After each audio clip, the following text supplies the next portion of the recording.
Welcome back, everyone. Today's May 22nd. My name is Michael LeBlanc, Director and Senior Portfolio Manager at Canaccord Genuity Wealth Management. Today we're going to be talking about ESG, or environmental, socially, and governance specific investments, sometimes known as social responsible investing, or SRI. As always, the information that we're going to talk about today is for educational purposes only, not meant as advice. Always seek the advice or guidance of a professional advisor, or do your own diligence before investing in any strategies you might hear about here. And as always, we try to keep the information as up to date as possible and current and accurate, but always double check before proceeding with any investments. So let's dive into it. What is socially responsible investing?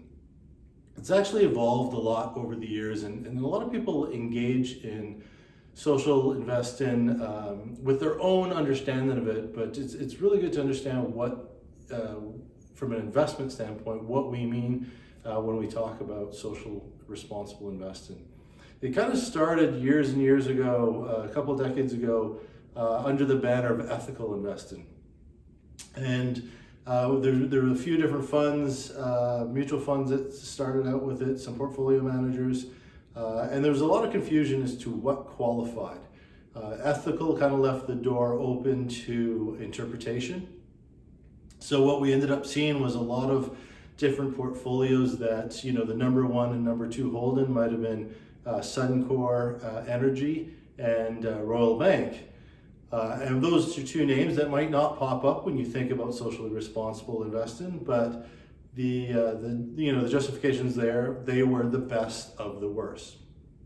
So not necessarily Royal, but if you looked at Suncor in the oil industry and in the oil sands, they were doing the most for the environment, or the least impact overall versus their competitors. So they ranked high on the ethical side of things, and that ended up in the portfolio.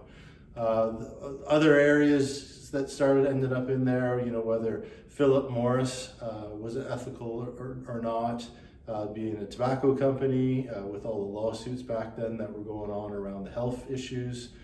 So what ended up happening is people started evolving what they wanted from an SRI in their portfolio. And that's where that term actually started to come from, was the socially responsible moved away from the term ethical, which was open to interpretation, and socially responsible kind of moved towards guidelines. So there were certain criteria a company had to meet in order to qualify to be in the portfolio.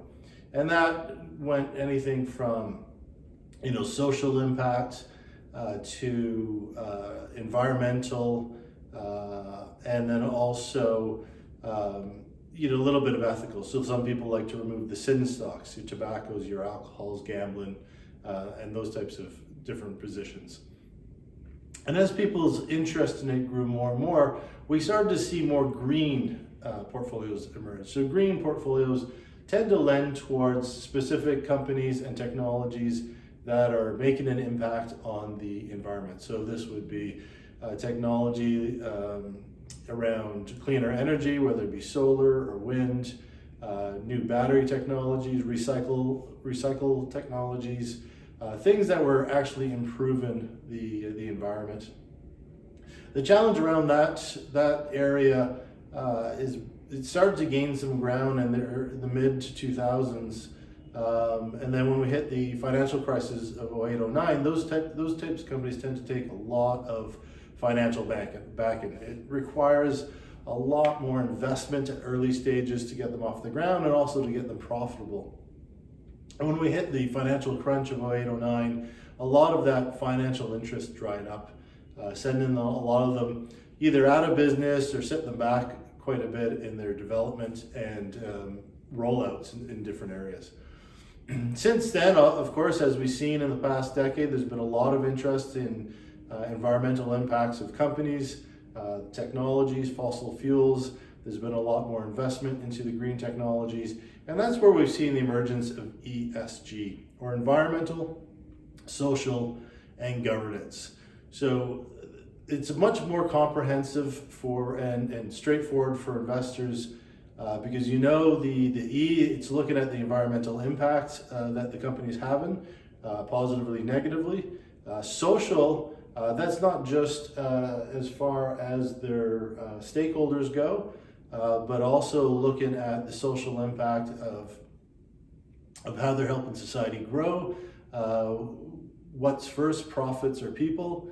And then we get into the governance side, so the management. Does the management treat the employees properly? Do they give the benefits, proper health benefits to their employees? Are they taking care of them? Are there opportunity for growth? And of course, management of their stakeholders. Are they responsible to profits? Are they making good management decisions and growing for the long term? So ESG has become the new standard pretty much globally. And in fact, Canaccord, our UK division, which oversees our ESG efforts, has signed with the United Nations into the PRI, and the PRI is the Principles for Responsible Investment, which is overseen by the United Nations. So we have a whole division that looks at ESG investing, different companies, they rate them and qualify the ones that can go into a portfolio. So we do offer this service to our clients. And right now is a very interesting time to consider adding it into the portfolios. Not only because of desire to make that impact and to help them grow in that area of the markets, but there's a lot of interest as we go through this COVID shutdown, as we see government stimulus packages coming out, companies taking the opportunity to invest into new areas of growth, kind of hitting that reset button, and we're seeing a lot of money flow into the ESG areas, whether it be in healthcare, as we have a pent-up demand, as a lot of electives or some procedures have been delayed in favor of the hospitals, of course, dealing with the pandemic. More and more companies are ramping up for a surge as we have to get back to those treatments and get back to normal care and treatments for the population. We're seeing it in different technologies, around resources, especially water, as we see different countries shutting down and really focusing on, what do they have to do for the next 20 or 30 years to make sure their population and their people are being taken care of, and water being one of the most precious resources around the world that does need to be managed. We're seeing it in decarbonization as companies and governments look at the impact we've seen through this shutdown. People are seeing the benefits of turning off the carbon machine for a little while. We're seeing it in cleaner water, we're seeing it in wildlife returning, we're seeing it in cleaner air, just an overall quality of life being impacted. So more and more investment going into that. In fact, in April, we saw a surge in debt financing around ESG companies. A massive surge, 360 billion, I think was the number I last read for April, a jump from about 13 billion through March.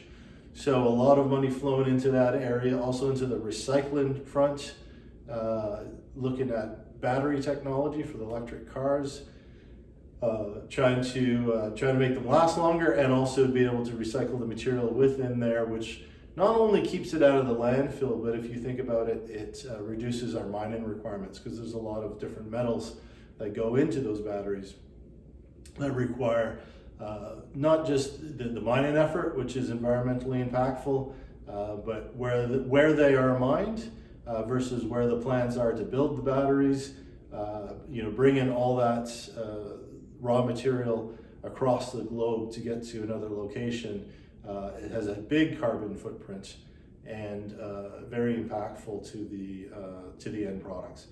And also in energy, if we look at fossil fuel burning, Canada being very unique, or one of the more unique countries that we're very heavily dependent on oil or energy as far as our economy goes. We're going to have to, the governments and the industry is going to have to take a hard look as to whether they pour in billions of dollars to revive that from the lows of the oil drop? Or do they start to invest in new technologies and new education around creating jobs in different areas? But countries where it's a smaller impact, it's very easy for them to make those decisions. If their GDP is less than 5% into energy, 3% into energy, to be able to focus their stimulus packages on new areas, new opportunities to shift their economy away from that fossil fuel burning. We're definitely going to see that. Car companies are focusing on that. So there's a lot of opportunity right now to look at ESG. So if you're interested in using ESG in your investment portfolios, do reach out to us. You can reach us at mikeonmoney.com. You can reach us by email, which you should be able to find that down below. As always, you can call us. We're happy to get you more information. If you like these videos, please click like or subscribe down below to get notifications of our next video. We're going to be trying to put them up every Fridays. At worst, Monday, depending on technology of getting it out there to you. And if you have any requests for a topic that you'd like us to see us take a deeper dive into, do send that in, and we'd love to hear from you. As always, take care, be safe, and we'll talk next week.